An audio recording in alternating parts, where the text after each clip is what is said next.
Karle kun başınızga, ladies and gentlemen. Құрметті ханымдар мен мырзалар, қайырлы таң. Сіздермен бірге болғанына қуаныштымын. Мен Мексикадан келіп отырмын. Мексика қаласынан келіп отырмын. Және мен үшін Латын Америкасының өкілі болу осы форумға қатысу үлкен құрмет. Бүгінгі сессияда барша панель қатысушына қош келдіңіздер деймін. Олар өздерінің тәжірибесімен бөліседі. Алғашқы адам бұл Әлібек Қуантыров.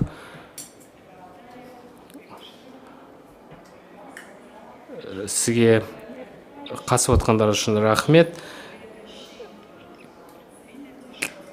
Келесі T-Shirts and Suits компаниясының негізін қалаушы Тито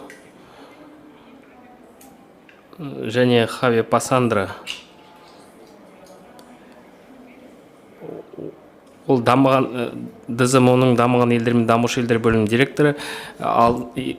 Алдымен Қуантыров мырзаға алғыс айтқым келеді. Ол осы бүгінгі Астана форумын ұйымдастыруда ерекше рөл атқарып отыр. Шын мәнінде халықаралық диалогты ілгерілетуде сіздердің осы сарапшылық, сіздің креативті индустрия саласына құзыреттеріңізді жоғары бағалаймыз. Келесі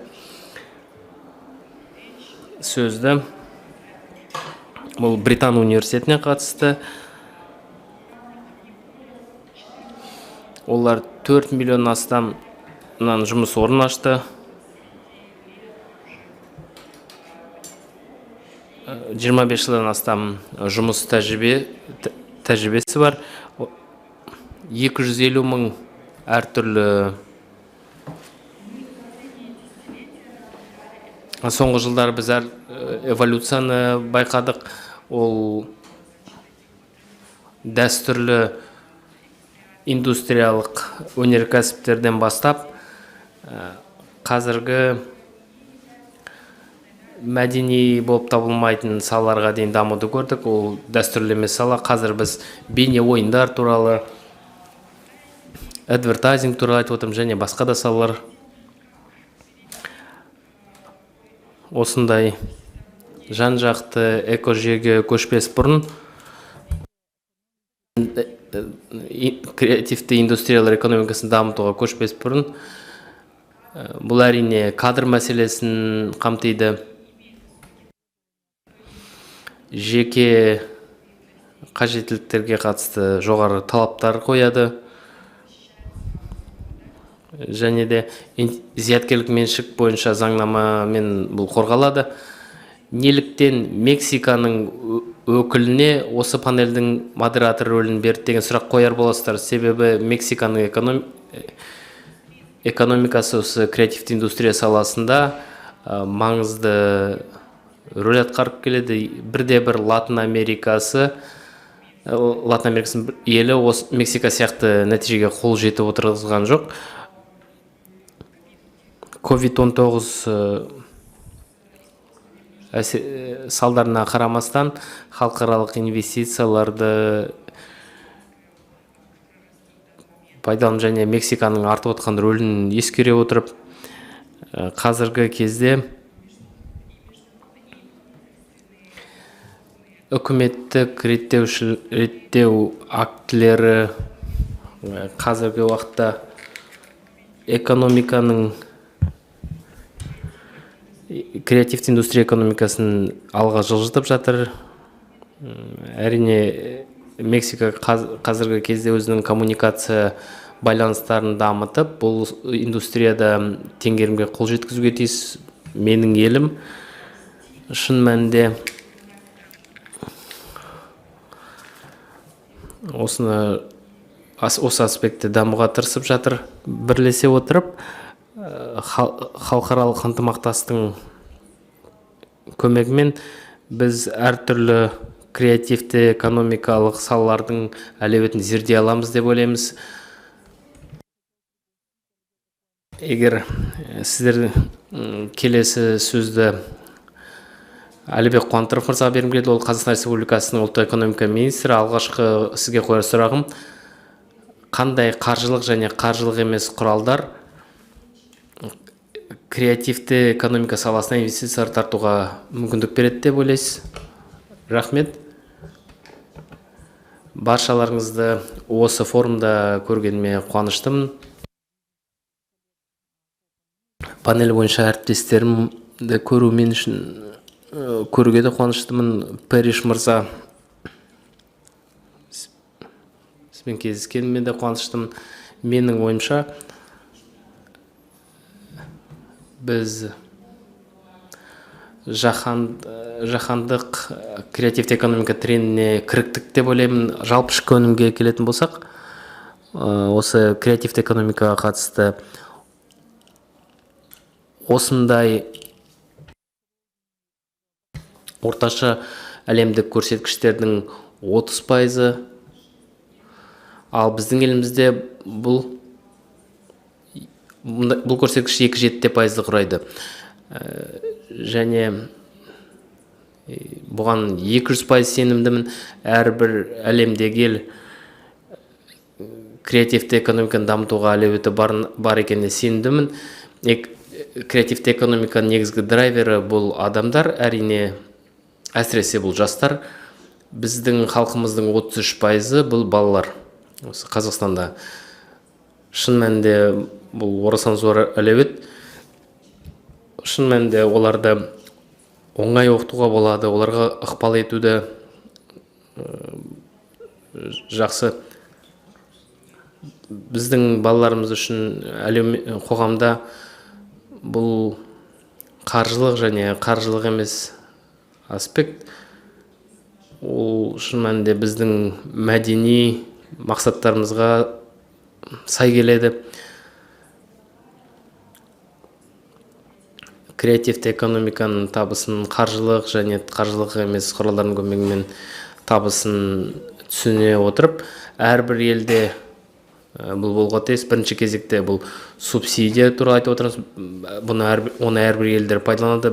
Біз бұл субсидияларды басым тізімге тіпті енгіздік.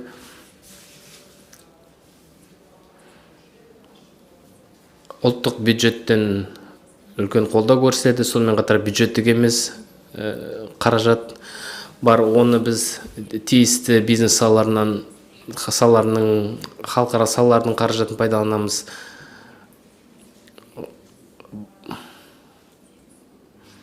Әрине бізге үкімет тарапынан не істеу қажет? Қолда бар ресурстарды негізге алып не істеуіміз керек? Осы индустрияны кім алға жылжытады? Осының бәріне кім көмектеседі? Бұл тек қана креативті экономика жайлы ғана емес, бұл барлық шағын және орта бизнес туралы, дара кәсіпкерлер туралы айтып отырмыз. Бізге барлық кедергілерді, қажетсіз кедергілерді барынша еңсеріп жою қажет. Қазақстанда мемлекеттік таза мемлекет деңгейде біз мынаны айқындадық. Осындай 10 мыңнан астам қажеттілік пен сұрау салу туындап отыр. Олар өзекті емес екеніне көз жеткіздік. Оларды не жаңғырту, не күшін жою қажет. Бұл реттеушілік актілерге қатысты айтып отырмын. Олардың 5 мыңын біз қазірдің өзінде белгілі бір тәсілмен заңнамаға өзгеріс енгізу арқылы жұмсарттық. Бұл жұмысты өңірлік деңгейлерде де жалғастырамыз. Яғни бұл қаржылық құрал қажет екен түсінікті. Қазіргі нарықтық пайыздық мөлшерлеме ол айтарлықтай жоғары, инфляция деңгейі де жоғары. Егер біз барлық кедергілерді алып тастауға тырысақ, ал асылында оның бәрінен арылсақ, бұл индустрия айтарлықтай бәсекелік ортада дами алады, және осы кедергілер болмаса индустрия өзі дамиды деп ойлаймын. Көп рахмет, министр мырза. Сізге тағы да бір басқа сұрақ қойғым келеді. Блогинг бұл елеулі тренд. Қазір блогерлер, олар елеулі инфлюенсерлер, олардың пікірі қажет, оларды заңнамалық тіркеу немесе адвертайзингте пайдалану қажет бола ма? Бұл жақсы мәселе деп ойлаймын. Кейбір блогерлерге келетін болсақ, жалпы бұқаралық ақпарат құралдарының қатысты айтатын болсақ, фейк ньюс деген құбылыс бар. Германияда өткен жылы олар бұқаралық ақпарат құралдарының азырақ көздерін, интернетті, цифрлық құралдарды барынша аз пайдаланған адамдар ол жерден ақпарат алмай физикалық жеткізгіштерді, газеттерді пайдалануға тырысқан болатын. Осы жалған жаңалықтар трендін болғызбауға тырысқан болатын. Мысалы, Қазақстанда бізде 3 блогер бар, оларға 5 миллионнан астам адам жазылған. Біз айтып отқан нәрселерді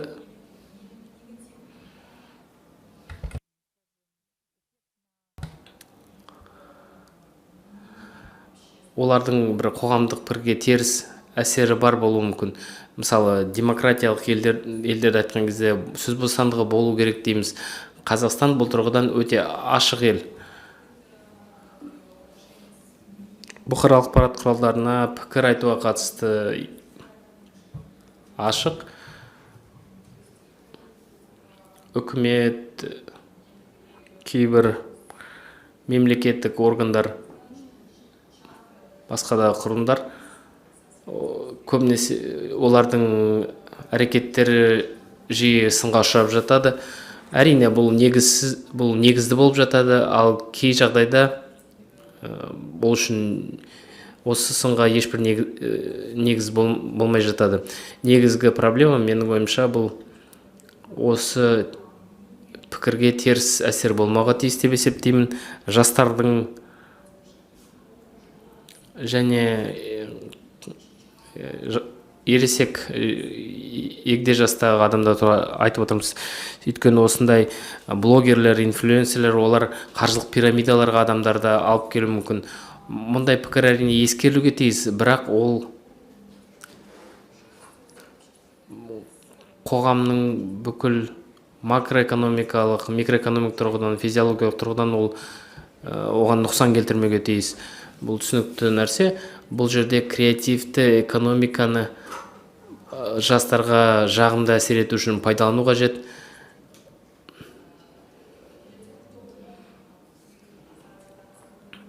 Осы қажетсіз әсерді болғызбау қажет. Экономиканың осы бөлігі дамуға тиіс. Сонымен бірге біз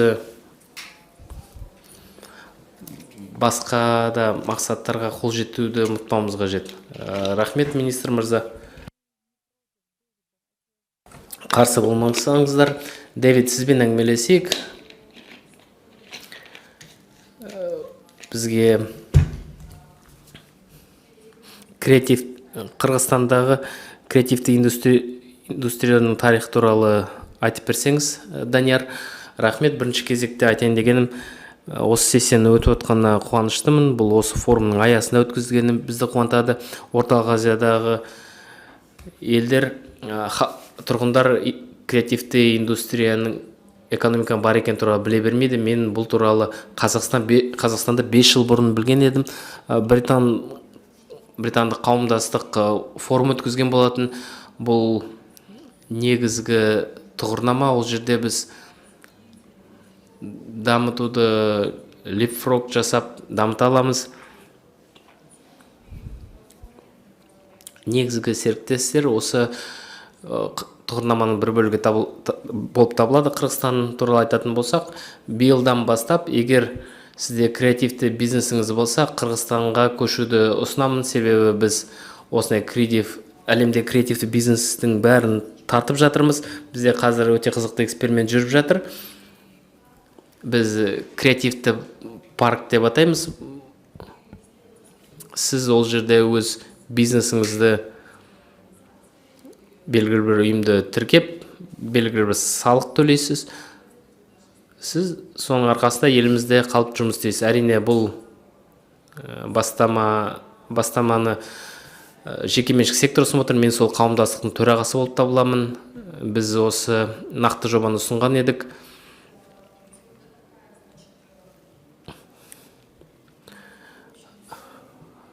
Жалпы мұндай бастама орталық азиялық креативті индустриялар қауымдастығынан шығып отыр.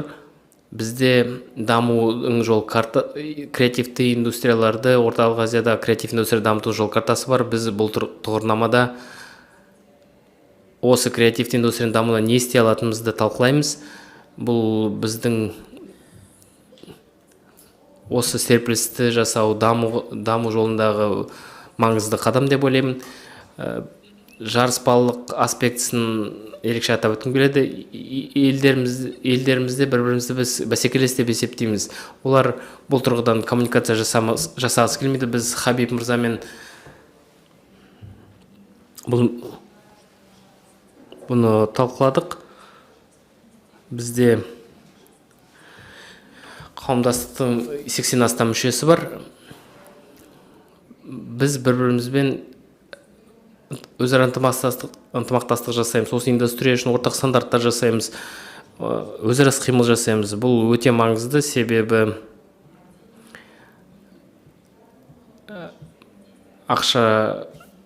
қаражатмен де алмасамыз. Бұл ойын қағидасын, бұл тек қана ақша табу, ақша алмасу ғана емес,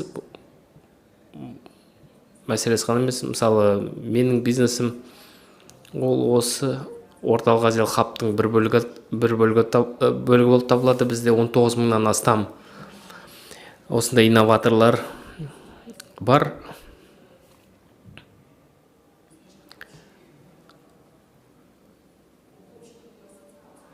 Осындай бір ортақ қауымдастық құруға тырысып жатырмыз.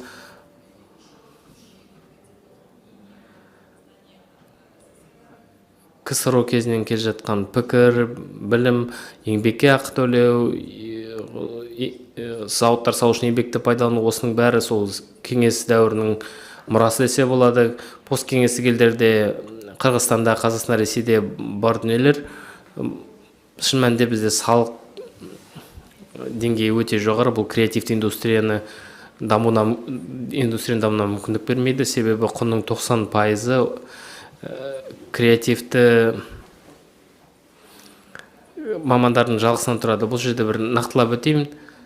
Бұл экономикалық арнайы бір экономикалық аймақ па? Бұл виртуалды парк. Біз оны парк деп атаймыз, бірақ шын мәнінде сіз ол жерде осы виртуалды алаңда тіркеліп, әлемнің кез келген жерінен жұмыс істей аласыз. Бұл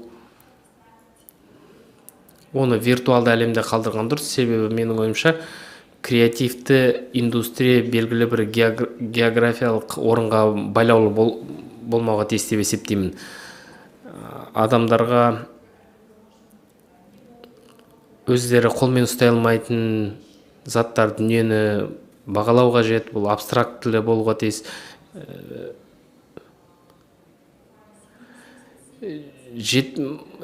Қазіргі кезде жалпы ішкі өнімнің 77%-ын өлшеп көруге болмайды екен.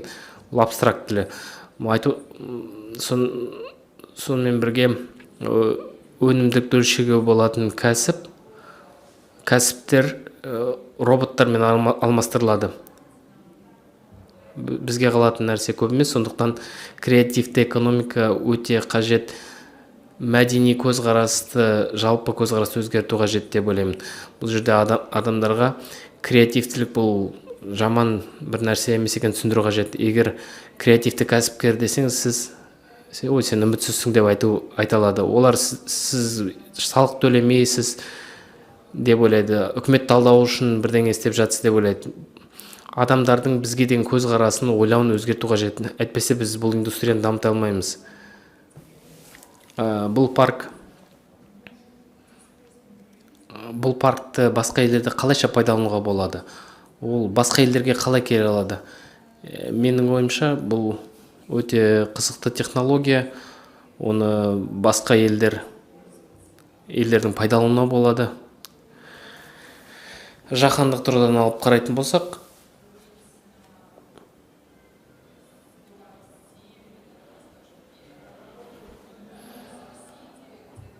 бұл жерде жаһандық солтүстікте 2 миллиард фунт, Ұлыбританияда COVID-19 кезеңінде үлестірілген болатын музейлерге бұл көмектесті. Ал оңтүстік жарты шарда мұндай үлкен қомақты инвестициялар жоқ, және осы елдердің басым бөлігі бұл өңірде, ол жерде сыбайлас жемқорлық деңгейі жоғары. Бұл ақша дұрыс адамдарға бармайды, бұл туыстардың, таныс-тамырлардың қалталарында қалады. Қырғызстанның халық саны 7 миллион адам ғана, аумағы жағынан да үлкен емес. Экономикалық тұрғыдан біз жоғалтатын ештеңені жоғалтпаймыз, себебі for experiments. New things, we can move very fast. Біздің көршілер Ресей, сондықтан біз тез жылжи аламыз. Осылайша тез жеке практикалар лоббировать етуге болады деп ойлаған жоқпын. Біз салық салуды өзгеруде, біз оны өткіздік. Мысалы, өте жақсы, өте жақын бәрі. Көбін іске асырдық. Осы жылдың соңына дейін біз салық салу жүйесі, креативті индустриялық салық салу жүйесі өзгеріске ұшырайды деп ойлаймын. Менің айтқым келеді, бұл деңгей мәселесі, тез жылжитын, ілгерілейтін және жасанды жаңа дүниелерге мүмкіндік беретін деңгей деп санаймын. Және сіз осы аспектте жалғастырасыз деп ойлаймын. Қырғызстан 91 жылдан бастап, тәуелсіздік жариялағаннан бастап, біз өте бейімді елміз, біз өміршеңді халықпыз. Бізде ковид те болды, бір түрлі революция да болды. Бізге былтыр көрші лес елде шабуыл жасады. Біз оның бәрін еңсере алдық. Біздің халық да өзара түсіністік, өзара қолдаудың деңгейі, жоғары деңгейінде біздің халық. Тағы да айтқым келеді, бұл халық саны өте аз. 7 миллион біз. Біз өзімізді сынақтар бойынша бір зертхана болып табыламыз. Қазақстан мүмкін біздің мысалымызда, мүмкін арнайы салық салу жүйесінде хай-тек парк деп айтамыз, IT хай-тек парк деп айтамыз. Қазақстан Астана хабты құрып еді. Оларды салық салу жүйесі біздің Қырғызстанмен салыстырғанда неғұрлым жақсы. Оларға бізге оның бәрін әлі ілгерілету керек. Біз осы жерде ынтымақтастық орнатуымыз керек, және коммуникация орнатуымыз керек. Дэвид, рұқсат болса сұрақ сізге.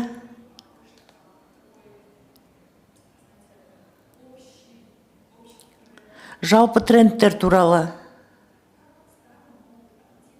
Сіздің ойыңызша, елдер осы жалпы трендтерде қалай бейімделе алады? Инклюзивті, орнықты дамуға, өсуге ықпал ету. Бұл жерде біз креативті индустрия не екенін түсіндіруіміз керек. Жаңа Сальвадор өз сөзіңізде тиеге айта кеттіңіз. Креативті индустрия, меніңше ол. Мен креативті емес, цифрлық индустрия деген жақсы көрем. Бұл сіздердің сұрақтарыңызды бірі. Цифрландырудың көп саны, ол өте маңызды. Мен басқаратын бизнестер театрдан бастап, театрлардан артистерді қоса алғанда, продюсерлерді, фильмдердің продюсерлерін қоса алғанда, бұл өте үлкен, зор орасан сала. Мен мына жерде кітап шығаруға маманданамын. Соңғы 2 жылда мен өзім 2 кітап оқып шықтым. Осы туралы осы жерде айтқым келеді. Осындай бір кітап. Бұл электрондық кітапқа айналды деп, және аудио кітапқа айналды деп айтқым келмейді. Бұл кітап бұл как нұсқаулық ретінде пайдаланады. Екінші кітап өзім жазғам. Ол да креативтік адамдар үшін, адамдарға арналған. Ол да электрондық кітап ретінде жасалған. Сіз оны телефондарыңыздан да оқи аласыздар. Құрылым әрине басқаша, бірақ ол бір бөленген бір секцияларға. Мысалы, сіз таксиде келе жатсаңыз, шартты түрде бір бөлікті оқисыз. Қазір біз осындай ақпараттың бір бөлек-бөлек блоктарын жасағымыз келеді. Бұл өзгермейді деп ойлаймын. Мен сіздердің алдарыңызда мынаның физикалық көшірмесін ұстап тұрсам да, бұл аудио кітап та бар деп айтқым келеді. Тыңдағыларыңыз келсе, мен оны өзімнің британдық акцентімен оқимын. Мен осы жерде өз кітамды мысал ретінде келтірем. Ал енді физикалық түрде кітап талғыларыңыз келсе, Amazon арқылы тапсырыс берулеріңізге болады. Мүмкін сіздер өздеріңіз үшін мүмкін физикалық түрде осы кітап талғыларың келеді. Шын мәнінде бұлай емес. Физикалық өндіріс мына жерде ешқандай жоқ. Мына жерде қоймаларға, қағазға деген шығын жоқ.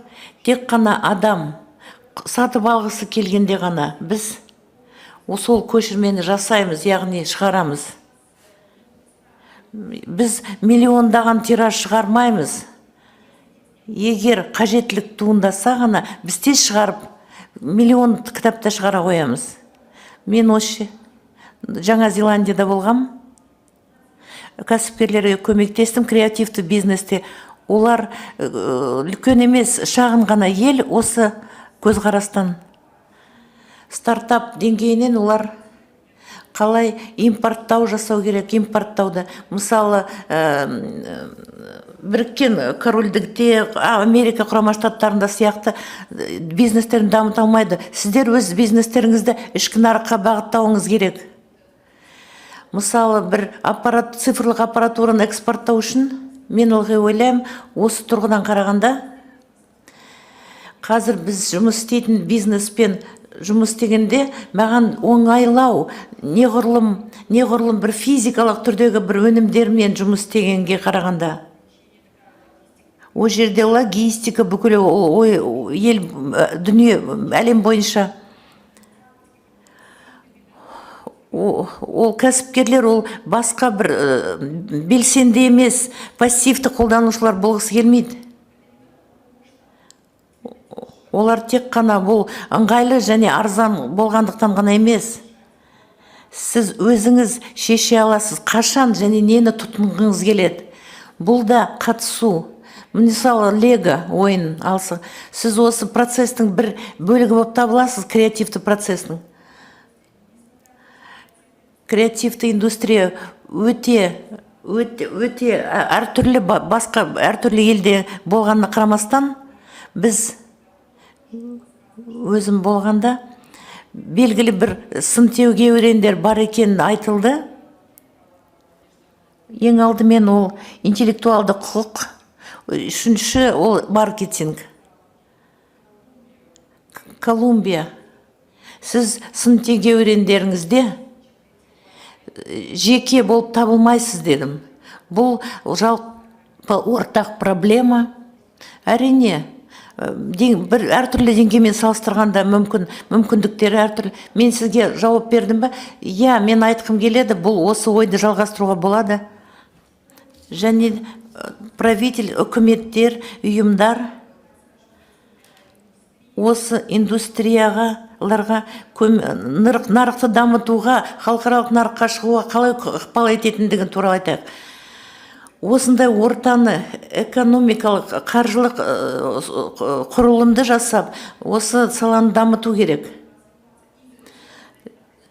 Және де жағдай жасап, сыртқа кетіп, бөгет жасамау керек. Өз елімде, мысалы, менің елімде компаниялардың көбі, Европада мысалы, бұл неғұрлым күрделенген жағдай. Біз ол бизнесті неғұрлым оңай болу керек жүргізілуге, сондай жағдайымыз жасауымыз керек. Бұл жерде салық салу жүйесі де, бұл да маңызды. Бюрократиялық кедергілер аз болса, осы тұрғыдан қарағанда менің пікірімше, әрине, өкінішке орай, Ұлыбритания бұны неғұрлым Брекситке байланысты неғұрлым күрделендіріп жіберді. Бірақ бұл ең ақылды қадам деп ойламаймын, шын мәнінде. Әрине, кәсібилер тарту, және номад визаларды жасау, және осы жерде креативті жұмыс істеуге болады онлайн, ол да мүмкіндік. Бұл визномат ол нүкте болып табылады, осындай мамандар шоғырландырылған.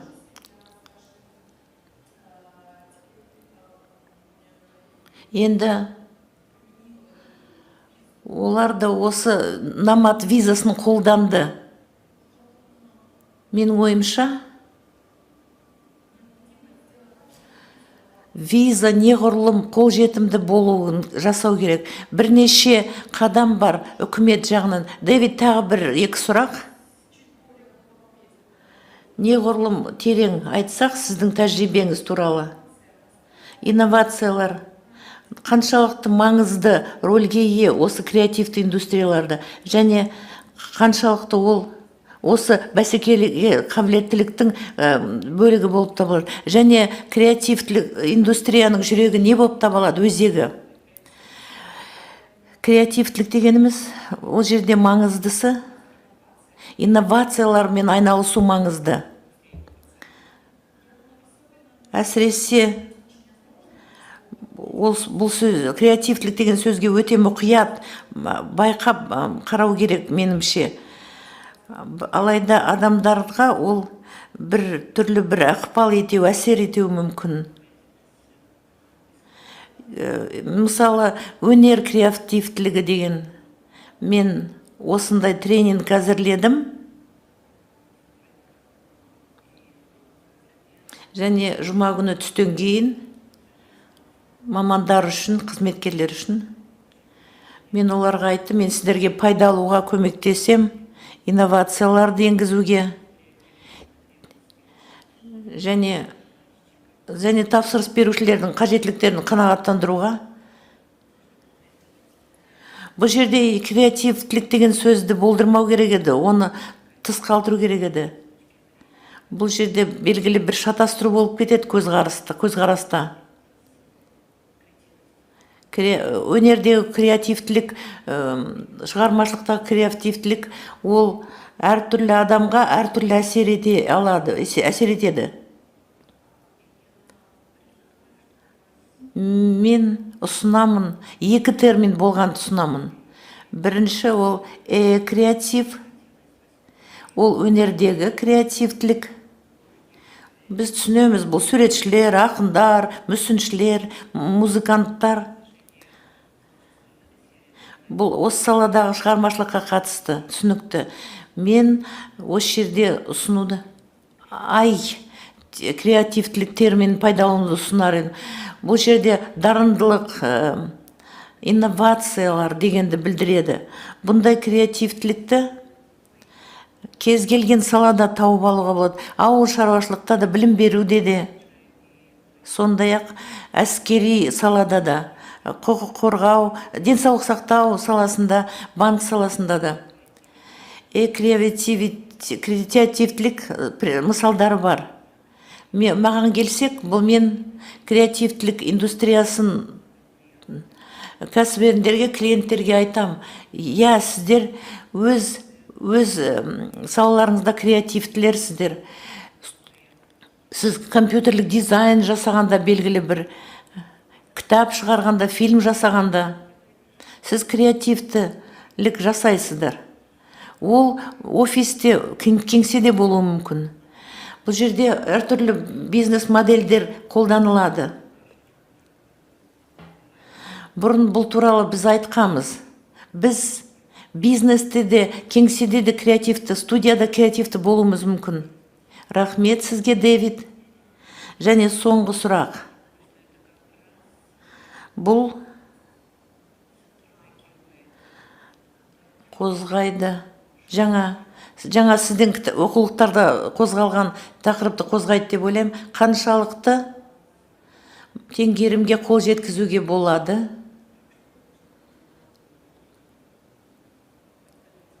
Осы аспектіде жұмыс істеп, қаншалықты теңгерімге қол жеткізуге болады? Я, да, мына жерде бір тамаша бір дүниелер жасауға болады, бірақ сол қалыпта кедей болып қала беруге болады. Бірақ бай болу үшін бір қағидаттарды пайдалану керек. Қарапайым нәрселерді жасау керек. Мен бірінші бизнесімді, мен ол кезде жас болдым.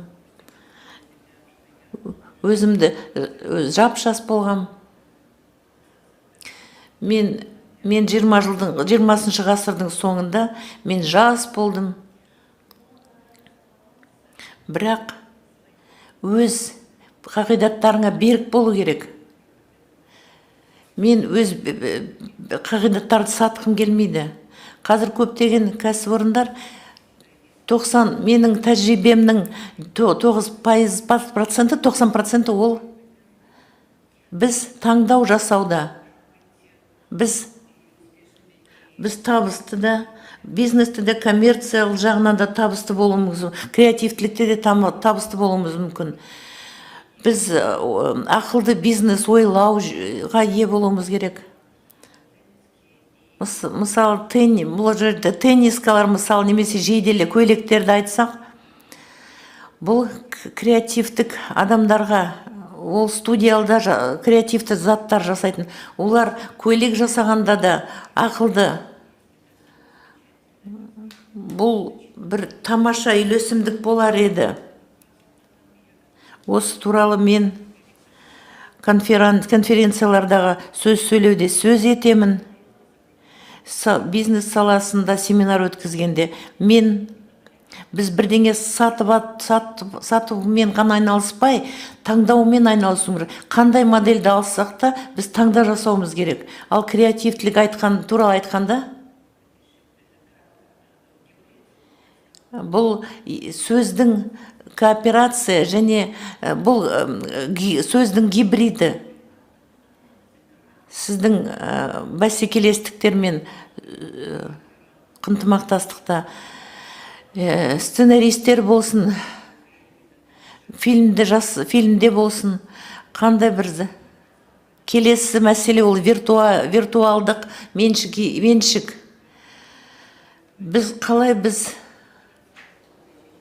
Бұл тек қана біздің шығармашылықты, жұмыстарымыз, еңбектерімізді қорғау үшін ғана емес, біз ақшаны қалай жасаймыз? Осы мәселелер туралы айтқанда, әрине бәрі бұнымен шұғылданғысы келеді. Ақшада табу, лицензиялау, өз виртуалдық өнімді лицензиялау керек. Біз оған құқықты қалай қорғай аламыз? Бұл жерде менің бизнесімде осы бәрі орын алды. Бұл енді бірге қатар жүретін нәрселер. Бизнес модель, бұл ескі модель. Ал бірақ жаңаша пайдаланады. Осы бизнес модель. Көптеген адамдарда қазір өнімдері бар. Сіз басқа бір ескі нұсқаны қолдануыңыз мүмкін. ақша табуыңыз мүмкін. Сондықтан менің теннискалар және көйлектер туралы кітабым ол ағылшын тілінде де. О жерде мен өз идеяларыммен бүкіл әлеммен бөліскім келді. Мен оны сыйлық ретінде сыйлағым келеді. Әрине, мен мына жерде жарнама жасаймын. Мүмкін Тайваньда біреу осы кітапты тауып алып, Дэвид, маған сіздің кітабыңыз ұнады, мен сіздің рұқсатыңызды аламын, оны ұлттық дәстүрлі тілге аударуға сіздің рұқсатыңызды алуға бола ма деп жүгінуі мүмкін. Әрине, біз ол туралы, сіздің кітабыңыз туралы айтамыз дейді. Содан кейін мен сол елге келдімде жас кәсіпкерлер үшін семинар өткізіп, осындай тренингке мен демеушілік жасадым. Мен тарапымнан бұл кітаптарды тегін тараттым, сыйладым. Кейде мен осылай жасаймын, тегін таратам. Қазақстанда, Алматыда осылай семинар өткіздім, сөз сөйледім, кеңестер бердім. Стартаптарға, креативті ұйымдарға, бизнестерге қалай креативті форматты осындай бизнес ойлаумен қалай үйлестіру керек туралы. Осы жерде теннискалар мен көйлектер туралы. Рахмет, Дэвид. Сізден мүмкіндікті пайдалана отырып, осы жерде елші мырзаны таныстырғым келеді.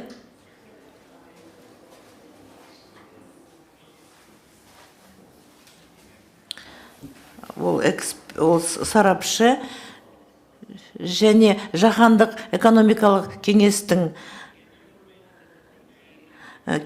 мүшесі.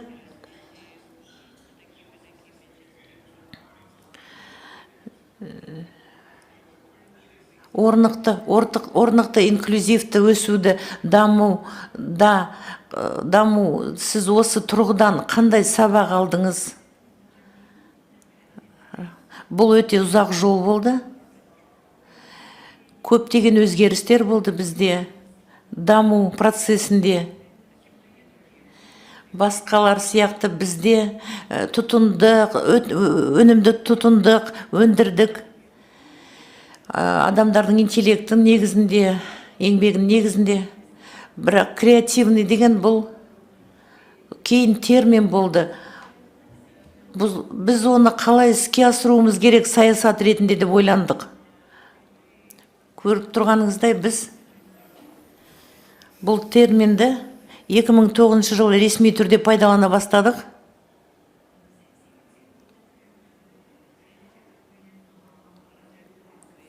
Біз креативті экономиканы еліміздің 10 провинциясында дамытқымыз келді. Сол кезде біз көбін түсінбедік, қалай бастарын білмедік.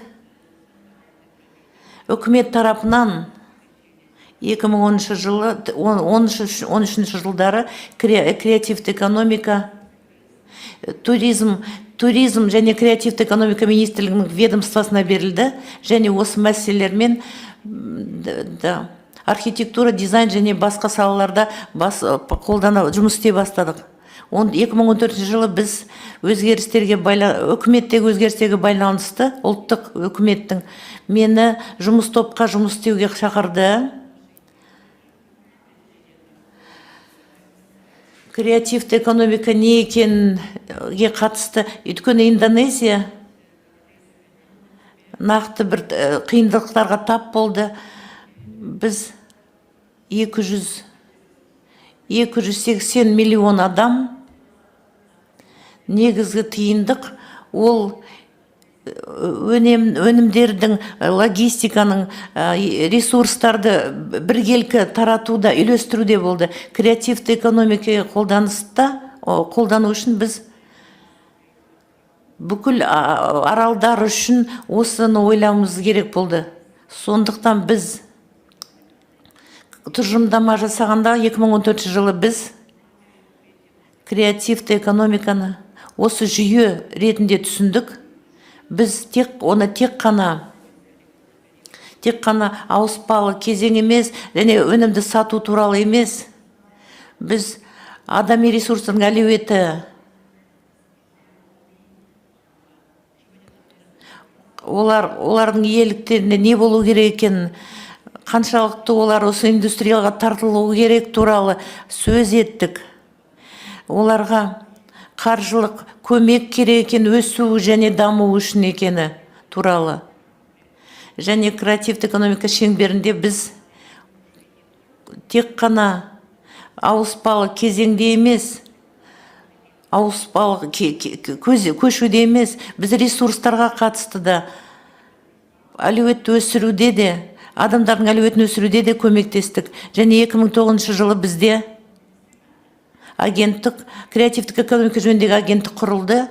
Ол туризм министрлігінен бөлінді және өзіндік бағдарламаларымен 2019 жылы қайтадан туризм министрлігінің құрамына кірді және де осының аясында сектор бойынша жұмыс істеп жатыр. Осы өзгерістер ұлттық деңгейде іске асырылды және провинцияларда, өңірлерде, жан жақта. Мұның бәрі біргелкі жұмыс істеп кеткен жоқ. Қалалық және министрлік деңгейде кейбір жерде басымдық берілді. Бұның бәрі кішкене хаос ретінде болды. Бұл жерде жергілікті қауымдастықтар, агенттіктер, олар енді бұл мәселеде сонша мықты болған жоқ. Сондықтан біз креативтік экономиканы 2019 жылы кеш болса да құрдық. Бұл жерде жол картасы да, стратегиясы да әзірленді.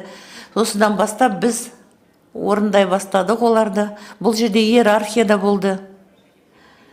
Осы заңдарға бәріне қатысты иерархия болды. Біз креативті экономика мен мәдениет арасында айырмашылықты айқындадық. Қайткенмен біз өнім мен қызметтер туралы, қосылған құн салығы туралы айтамыз. Және меншікке зияткерлік құқық туралы және де осының бәрін әңгіме қылдық, талқыладық. Бұл жерде трендтер біз зерттеген трендтер болды. Бұл секторда көшбасшы болғысы келеді. Халықаралық 2018 жылы Балиде креативті экономика жөнінде халықаралық конференция өткіздік. Және де осы жерде ұлттық және жаһандық деңгейде саясаткерлер арасындағы диалог құрдық. Сондай-ақ біз басқа да елдерді шақырдық осыған қатысуға. Олар да креативті экономиканы стратегия ретінде қарастырды. Даму жөніндегі стратегия. Корея, Азия елдері, Филиппины, Таиланд, Сингапур елдері. Бұл конференция болып өтті. Балидегі және күн тәртібі 2021 жылы біз орнықты дамуға көшеміз. Креативті экономика бойынша деген тұжырымдамамен аяқталды. Біз одан кейін Дубайда конференция өткіздік. 2020 жылы өту керек еді. Алайда ковидке байланысты шегерілді. Одан кейін Бали 2020 жылы бір жол картасын құрдық. Креативті экономика жөнінде нұсқалар ұсындық. Даму бойынша өңірдің қай бөлігінде болуына байланысты. Бұл жерде зияткерлік меншікке, мәдениетке деген құқық және бұл жаһандық форумда креативті экономика мәселесін талқылағанын білеміз. Сіз түрлі талқылаудан өтті деп отырсыз. Сіз қалайсыз?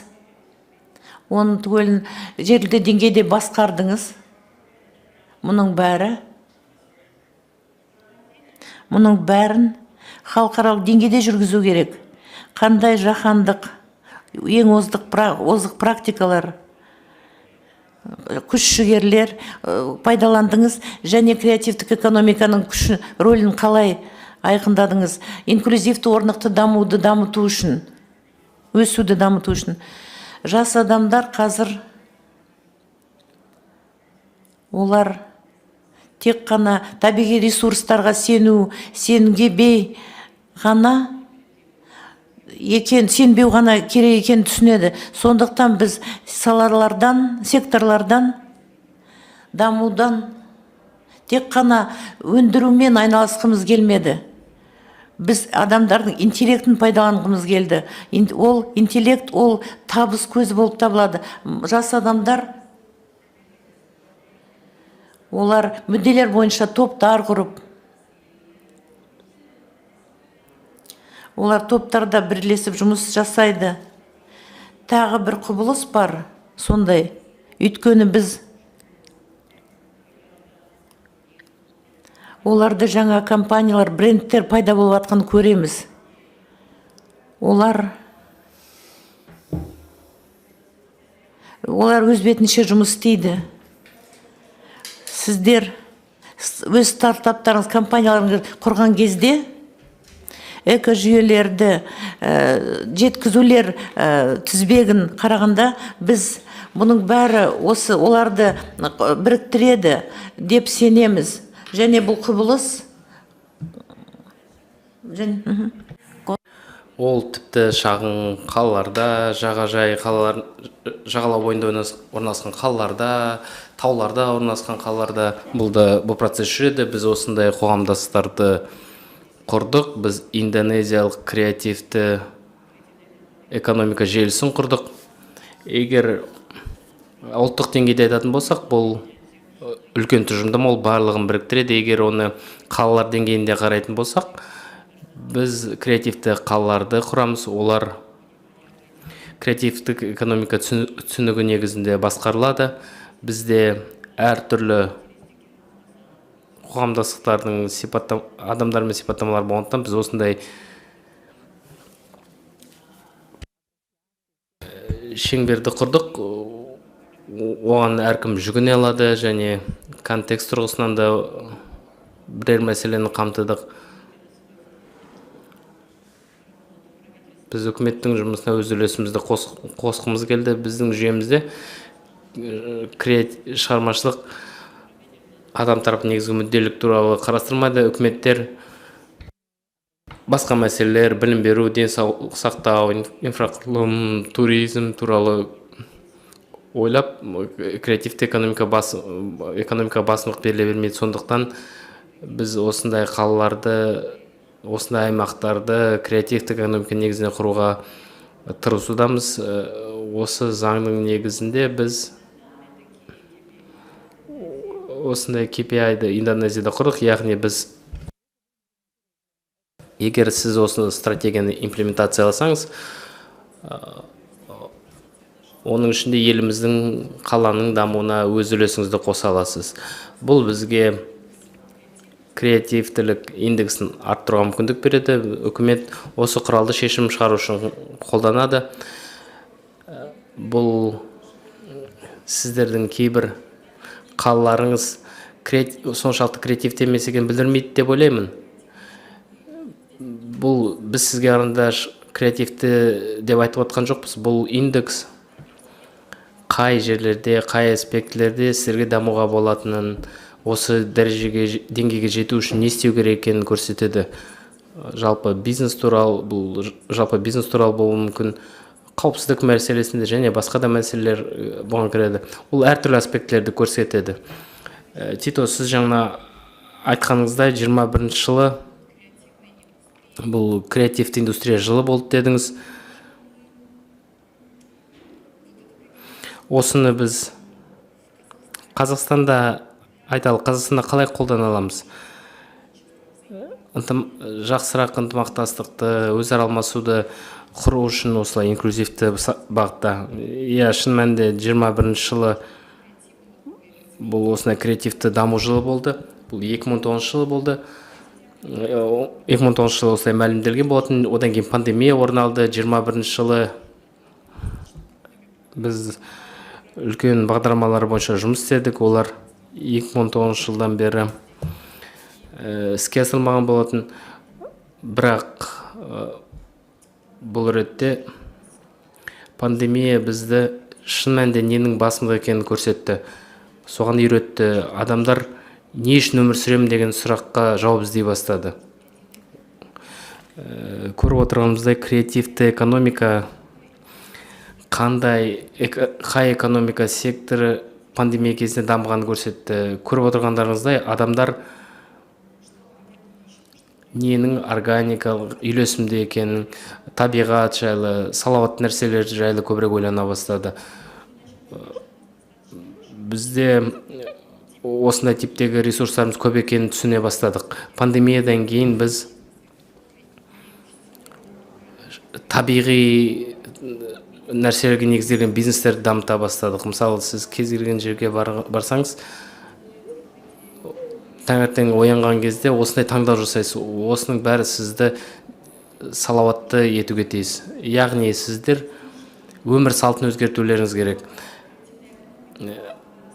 Креативті экономика ол айтарлықтай тез дамиды. Ол бейімделеді және бұл тұрғыда технологиялар да көмектеседі деп ойлаймын. Осының бәрі бірлесіп әрекет етеді. Рахмет. Енді соңғы спикерімізге көшейік. Хабиб Асан мырза, ол ДЗМО-ның дамыған елдер мен дамушы елдер бөлімінің директоры.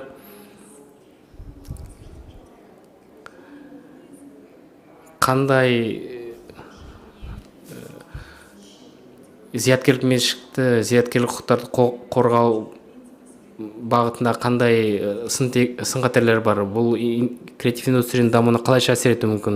Рахмет, Сальватор. Мен әріптестердің ойын жалғастырғым келеді.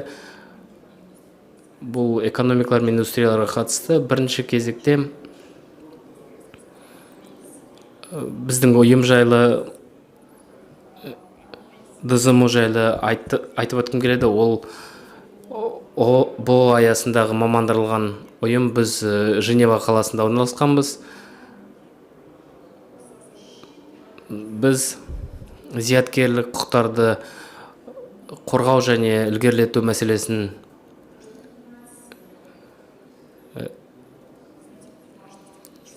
қозғаймыз. Зияткерлік меншік маңызын түсіну маңызды. Бұл мәселеге кішкене толығырақ тоқталып өтсем,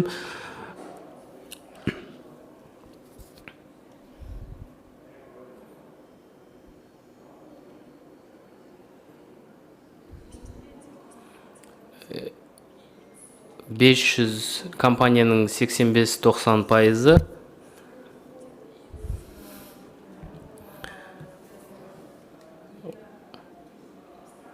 абстрактілі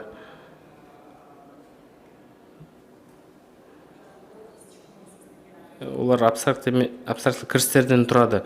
Шын мәнінде бұрын бұл көрсеткіш 15-20% еді, ал қазір қалған 80% дәстүрлі индустриядан келген. Қазір бұл цифр ауысты және оны біздің тақырыпқа үйлестіру қажет. Бүгін айтып отқан әрбір ел жуырда ғана бір зерттеу жүргізілді. Валиканте бұл дизайнерлік кеңсе осы зерттеуді жүргізген болатын. Еуропада орналасқан. Бұл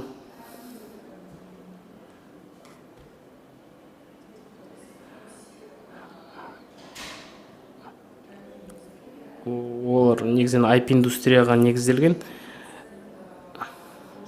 Бұл жұмыс орындарының 44%-ын IP индустриясы құрған. Еуропада жалпы ішкі өнімнің 50%-ын IP зияткерлік меншік индустриялар генерациялады. Бұл креативті индустрия болып табылады. Осы салада жұмыс істейтін адамдар, олар дәстүр компанияларда жұмыс істейтін адамдардың 40%-ға көп табыс табады. Бұл зияткерлік меншік индустриясының бұл оның экономикалық рөлін көрсетіп отыр. Тоқаев мырза айтқан болатын. Қазақстан соңғы кездері экспортын 30%-ға ұлғайтты деп айтты. Әрине, бұл өте маңызды, бұл жақсы, қуантарлық нәрсе. Қателеспесем, экспорт 90 миллиард құрап отыр. Ол негізінен табиғи ресурстардан келіп отыр. Бұл мұнай, газ, сол жақтан ақша келіп отыр. Мұнайдың долларға шаққандағы құндылығы $1 делік. Қазақстан 15-20 жылдан кейін экспортты мысалы $3 миллиард арттыруды, 3 есе арттыруды көздеп отыр делік.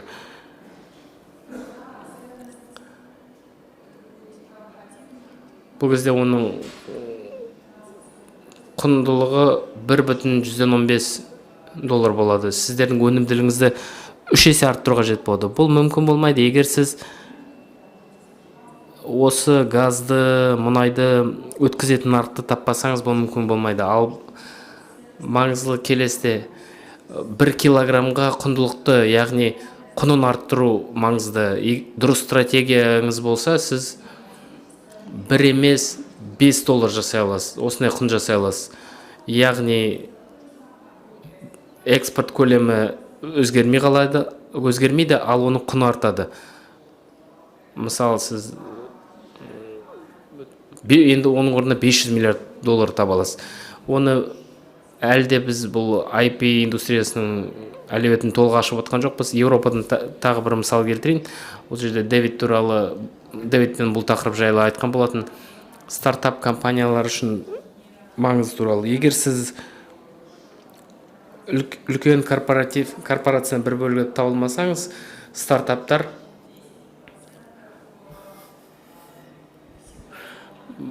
10%-дан аз пайдаланады. Олар IP-дің маңыздығын түсінеді. Олар катализатор ретінде бола алады. Олар бизнесіңіздің дағдыларын арттырып, оны еліңіздің экономикасының дамуына қалайша жалпы дамуына қалай әсер ете аласыз.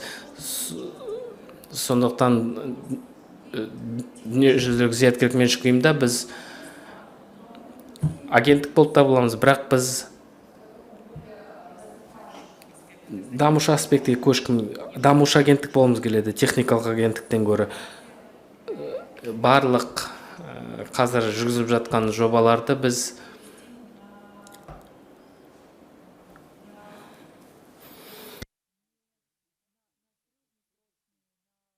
орташа мерзімді, ұзақ мерзімді тұрғыға көшіргіміз келеді. Бұны жобаға бағдарланған еткіміз келмейді.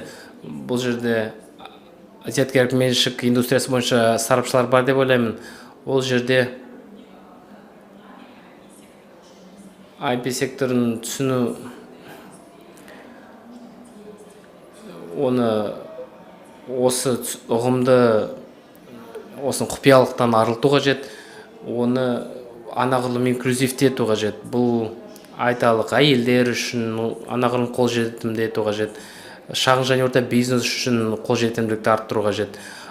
Зияткерлік меншікті бизнес оны халықаралық деңгейдегі артықшылық ретінде пайдалана алатындай болу керек.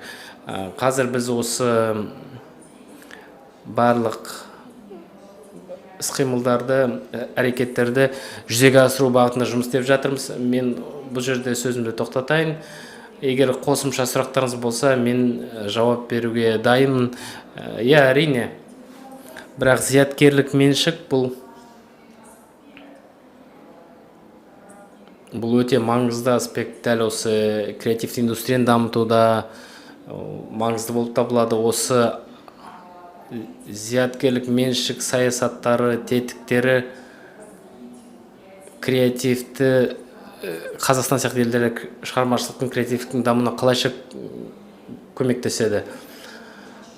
Олар осы транзиттік кезеңде қалайша көмектесе алады? Әрине, жаңа айтылғандай, бұл ынтымақтастық, халықаралық деңгейдегі ынтымақтастық, бұл бір магиялық түсінік десе болады. Бізде мысалы патент бар, 3D кооперация, Мадрид, Париж конвенция, Мадрид хаттамасы, Париж келісімі бар. Бұған қоса зияткерлік меншікті қорғау басым болуға тиіс. Бұл жерде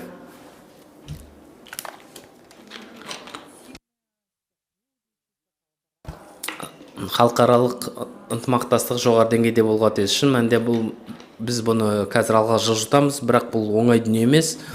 Соңғы бас ассамблеяда Женевада өткен болатын, өткен жылғы шілдеде айтарлықтай бір елеулі шешім қабылдады. Бұл дипломатиялық IGCA-де дипломатиялық конференциялар өткізу, яғни генетикалық ресурстар мәселесі бұл 2024 жылға дейін өткізілуге тиіс, және дипломатиялық 3D дизайн бойынша дипломатиялық конференциялар бұл халықаралық қоғамдастықтың жүйені үндестіру талпынысы десе болады. Сол арқылы біз зияткерлік меншік жалпы артықшылығын және зияткерлік меншікті жұмыс орындарын құру үшін, жалпы ішкі өнімді ұлғайту үшін, әлемнің жалпы ішкі өнімін ұлғайту үшін пайдаланатындай жағдай болуға жетті. Қазір жоғары инфляцияға, геосаяси проблемаларға, әртүрлі өңірде болып жатқан жағдайға, климаттың өзгеру мәселелері талқыланып жатыр. Әрине осының бәрі талқылау кешеде, бүгінде талқылаудың маңызды бөлігі болды. Сол себепті бізге орташа мерзімді және ұзақ мерзімді даму жоспары қажет. Бұл жоспар инновацияларға негізделуге тиіс. Соңғы жылдары бізде осындай бір елеулі инновациялар болмады деп есептеймін. Инновациялардың негізгі түрі олар технологиялық, адаптивті, инфляцияның деңгейін арттырады және де геосаяси сипатта мәселелерді өзекті етеді десе болады. Орташа мерзім және ұзақ мерзімді аспектте ойластыру қажет. Бізде экономиканың тұрақты даму тұрғысынан сын-қатерлер болуы мүмкін. Әрине бұл бүкіл әлем үшін, ортақ болашағымыз үшін бұл кері әсер етеді. Бірақ қазір біз басқа да диалогтар жүргізіп жатырмыз. Ол цифрландыруға, жасанды интеллектке қатысты мәселелер бар. Бұл мәселені кейінірек қозғаймыз деп ойлаймын. Адамзаттың жаңа мүмкіндіктері болады, жаңа кәсіптер, жаңа жұмыстар, жаңа инновациялық көзқарастар пайдаланылады.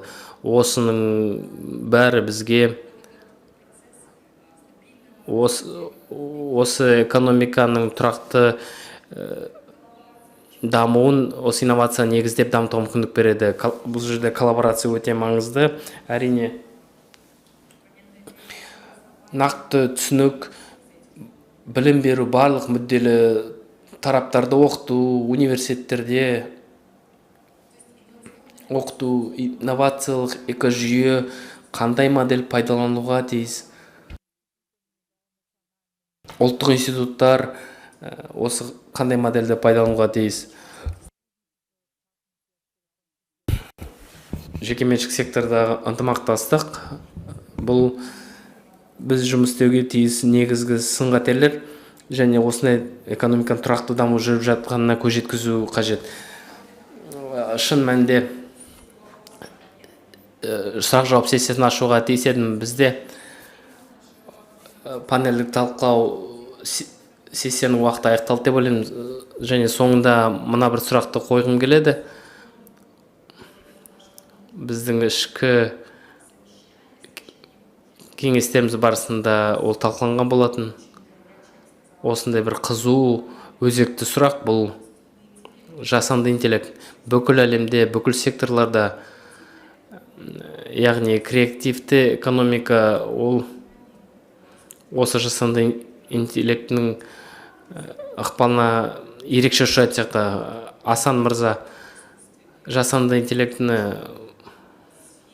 бұл салада және болашақта креативті экономика үшін оны қалай көріп отырсыз? Бұл әрине күрделі тақырып, біз оны талқылаймыз. Жасанды интеллект, зияткерлік меншікті патенттерді, инновацияларды, белгілі бір креативті өнімдер, нәтиже жасай ала ма деген сұрақ жиі қойылады. Қазір ақш-та, Жаңа Зеландияда белгілі бір қағидалар бар. Олар инновациялар, осы салада инновациялар патентін пайдаланады.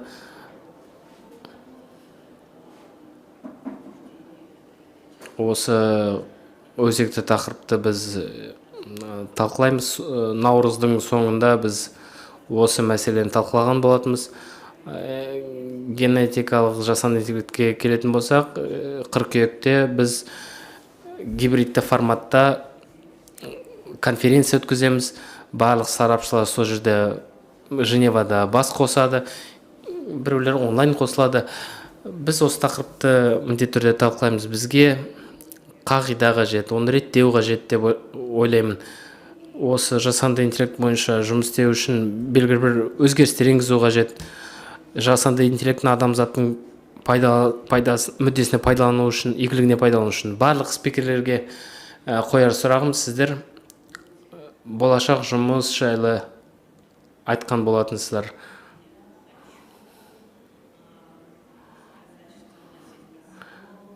Бізде Қазақстан бойынша елші Фазил Рахман мырза бар, арамызда отыр. Ал осыны еске салым келеді, жасанды интеллектке және басқа технологияларға келетін болсақ, адамның бет әлпетіне байланысты технологияларға, ол жерде де белгілі бір тәуекелдер бар. Егер креативті экономика тұрғысынан айтатын болсақ, жаһандық деңгейде біз осындай мәселе шешімін ілгерілетуге тырысудамыз. Оны басқа экономикада басқа мәселемен қатар талқылауға қажет. 2020 жылы біз саясат мәселелерін, инклюзивті экономиканы талқыладық. Сол кезде мынадай бір дәлел айтылды.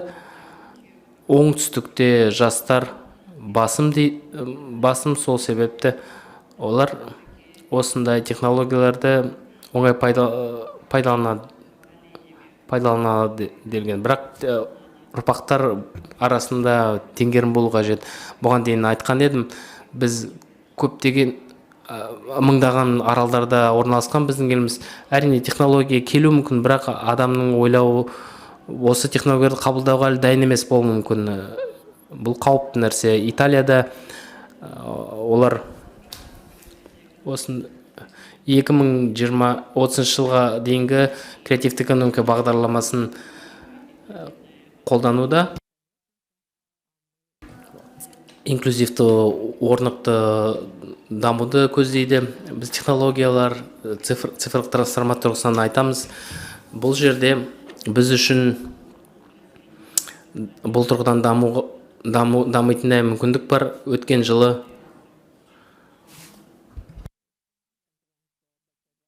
үлкен 20-ның конференциясы өтті. Біз әртүрлі талқылаулар өткіздік. Біз жол картасын, креативті экономика бойынша жол картасын және инклюзивтік өсу бойынша жол картасын әзірледік. Бұл тақырып біз үшін өте қызықты, әсіресе оңтүстік мемлекеттер үшін біз ұжымдық зерттеу жүргіздік. Осы бейресми экономика, мәдениет бойынша Бразилияны, Эквадорды, Үндістанды, Оңтүстік Африканы қоса алғанда бір елдің формальды экономикасы басқа елдің экономикасынан ерекшеленуі мүмкін. Данияр жаңа ғана айтып өтті. Бұл салық салудан жалтарудың мүмкіндігі шығар. Бірақ біз үшін бұл басқа мәселе. Бізде әлеуметтік капитал өте көп. Сондықтан біз үшін бұл формальды емес экономика. Белгілі бір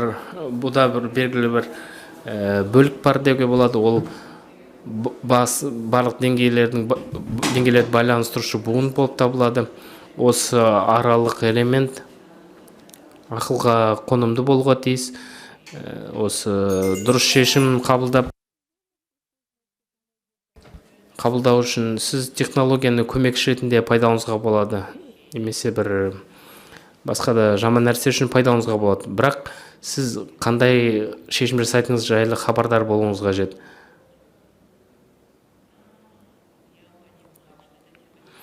Бұл тақырып бірінші орында тұрғанын түсінемін.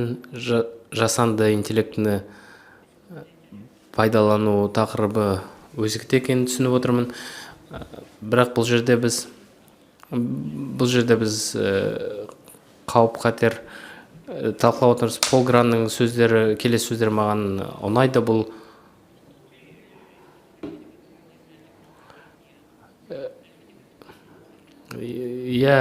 бұл технологияны білмейтін адамдар оны пайдалана ма?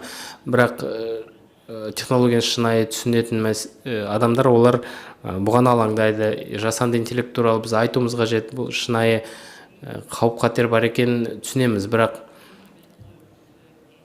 10 жыл тұрғысынан айтып тұрған жоқпыз. Бұл болашақта 20 жылда болу екен талқылау дұрыс емес шығар. Мысалы, жылдың соңында қыркүйекте жасанды интеллектке байланысты әлем түбегейлі өзгеруі мүмкін ғой. Бәлкім тамызда бұл күтпеген нәрселерге алып келуі мүмкін. Қазір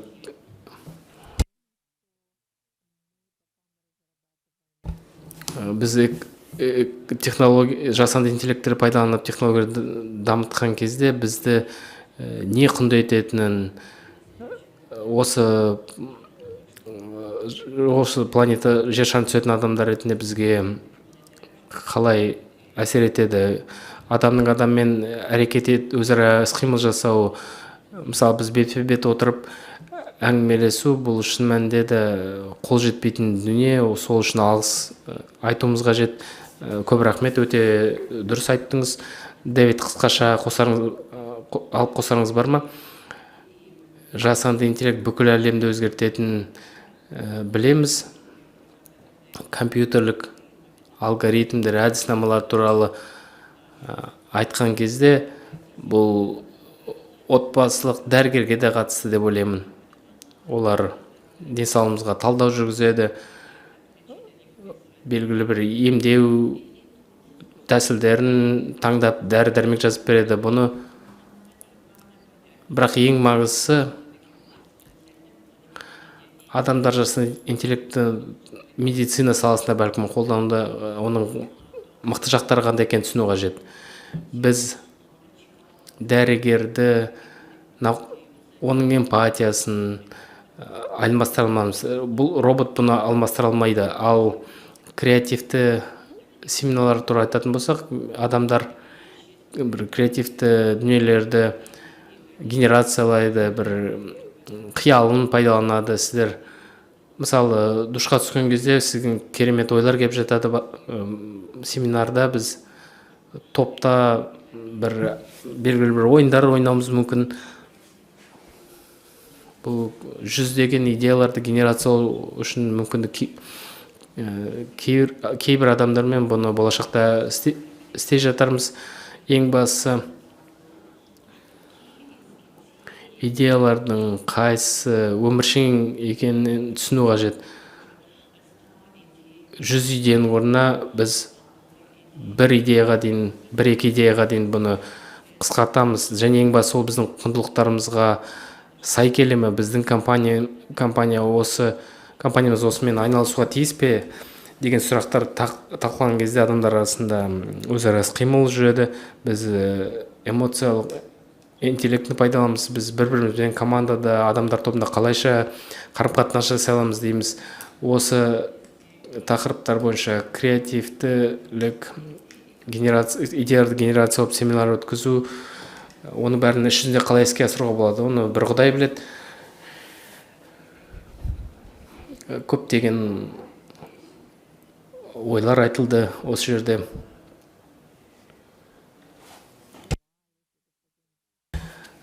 Министр мырза бізге креативті экономика туралы айтып берді, және біз осы жерде керемет залда бас қосып талқылай алдық.